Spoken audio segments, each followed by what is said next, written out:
2023년 5월 쥐띠 나이별 운세 말씀드리겠습니다. 쥐띠 전체적인 운세를 보게 되면요, 5월 정사월은 역마의 작용력과 화라고 하는 여름의 기운이 이제 시작하는 계절에 와 있게 됐습니다. 그러다 보니 하고자 하는 의욕이 좀 많이 생길 거고요, 활동력이 많아지는 시점이 오게 되어 있습니다. 그래서요, 사람과의 관계가 아주 활발해지는 시기에 해당을 할 수 있다고 볼 수가 있습니다. 2월달 3월을 거치면서요, 좀 많이 힘들었던 시점을 잘 견뎌오셨다고 말씀드릴 수가 있을 것 같고요. 이제부터는 가시적인 결과를 만들어내는 시점으로 오셨다고 말씀드리겠습니다. 정사월의 쥐띠는요, 지금 4월이 겁살이 좀 해당을 하거든요. 그래서 본인의 세력이 왕해지는 부분이 좀 있고요, 또 새로운 계절을 접어드는 상태이다. 거기에서 오는 환경적이고 또 사람과의 관계에서 좀 스트레스를 많이 받을 수 있는 한 달에 해당한다고 말씀드릴 수 있을 것 같아요. 이제 96년도 병자생부터 한번 알아볼까요? 병자생은요, 12원성으로 봤을 때 록지에 해당을 합니다.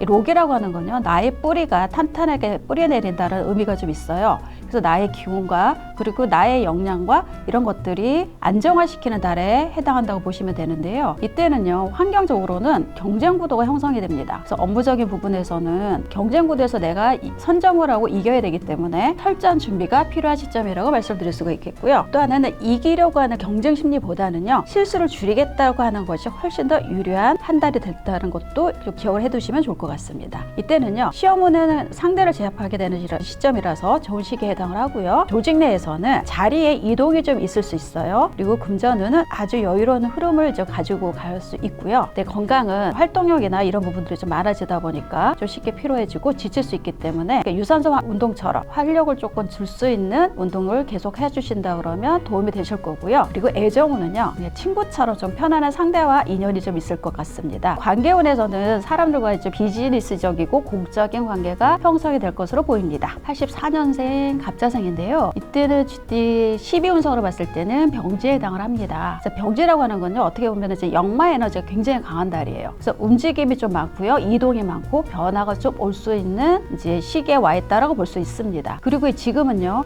본인이 갖고 있는 실력이나 재능이 이제 외부에 서서히 알려지기 시작하게 되는데요. 이래서 조직 속에 소속에 좀 되어 있는 경우라고 한다면 착출돼서 뭔가를 하게 되거나 프로젝트 참여로 활용을 할 수 있는 상황에 놓이게 됩니다. 그리고 프리랜서라면은요, 이번 달 좀 수입이 많이 좋아질 수 있는 시기에도 해당을 한다고 보실 수가 있겠어요. 그리고 금전운은 내가 활동을 하고 움직이는 만큼 수입이 들어오는 구조라는 거 기억을 하시면 좋을 것 같아요. 그리고 애정운은요, 이제 서로 관심사가 좀 공통성이 있어요. 그런 사람들과의 이제 만남이라든지 관계가 많이 형성이 될 거로 보입니다. 건강운은 쥐띠분들이 이번 달은 전부 다 좀 체력을 좀 과하게 소진할 수 있는 부분들에 좀 해당을 해요. 그래서 양질의 수면과 충전이 좀 필요한 상태라고 말씀드릴 수 있겠습니다. 72년 임자생인데요, 임자생 쥐띠는요, 제가 보니까 지난달 3월, 4월에 굉장히 많은 일들을 좀 겪어오더라고요. 변화들이 좀 많은 게 임자생인 것 같아요. 지금 4월달 역시도 좀 변화가 좀 많은 시점에 또 해당을 합니다. 그러니까 임자생 자체가요, 올해는 달마다 오면서 일들이 좀 많이 생깁니다. 근데 그 일이 계속 똑같은 일이 아니고요, 약간씩 변형에 대해서 움직이기는 하는데 이런 부분이 조금 작동을 많이 하는 띠에 해당을 한다고 좀 말씀드릴 수 있을 것 같아요. 그래서 이번 달은 더더군다나 조금 예민한 일들이 좀 많이 생길 수 있을 것 같습니다. 겁살에다가 역마 에너지가 같이 움직여요. 이러면 이동도 많은데 환경의 시선도 편치가 않아요. 나를 바라보고 있는 환경의 시선이 곱지 않다는 뜻을 말씀드리는 거예요. 그러면 긍정적이지 않고 좀 부정적일 수 있다는 얘기겠죠. 그래서 내 의사랑 좀 다른 의미의 상황으로 진행이 되고요, 또 시기 질투도 좀 많이 있을 것 같은 달에 해당을 할 거예요. 그래서 이때는 매사 언행에 신중하셔야 된다고 말씀드릴 수 있겠습니다. 그리고 조직 내에서는요, 그 출장이라든지 이동이 좀 많이 있을 수 있어요. 타인의 일을 대신 처리해야 되는 업무가 생길 수 있다라고 말씀드릴 수 있어요. 그러다 보니까 내 일도 많은데 타인의 일까지 덤으로 해야 되는 한 달이라고 생각을 하시면 될 것 같아요. 그래서 애정운은요, 이게 애정운이면서도 관계운에 같이 보일 수가 있는데 서로가 의도치 않은 오해가 생겨서 이게 문제가 발생할 수도 있다는 거 좀 유의하셔야 될 부분이라고 말씀드릴 수 있겠고요. 금전운은 좀 관리가 중요합니다. 이때 지출도 좀 많아지고요, 수입보다 지출이 많아지고 또 다른 사람으로 인한 지출이 좀 더 많아지는 때라고 보입니다.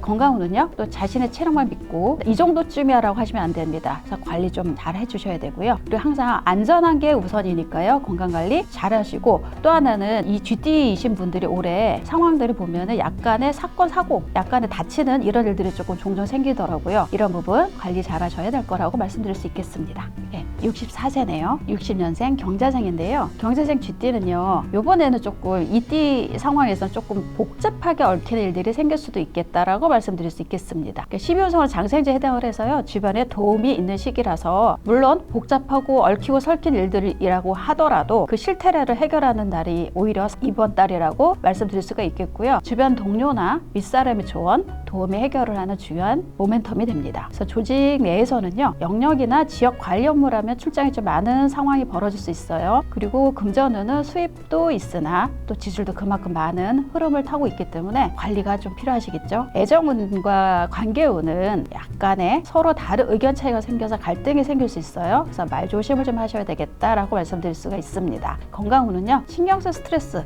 때문에 두통이 생길 수 있고요. 이럴 때는 좀 산책이나 여행을 다녀오는 힐링의 시간을 같이 보내주신다 그러면 도움이 되실 걸로 보입니다. 네, 선생님 그리고 이제 구독과 좋아요는 뭐 어떻게 해야 될까요? 그거 좀 모르겠어요. 구독과 좋아요는 사랑입니다. 구독과 좋아요는 사랑입니다.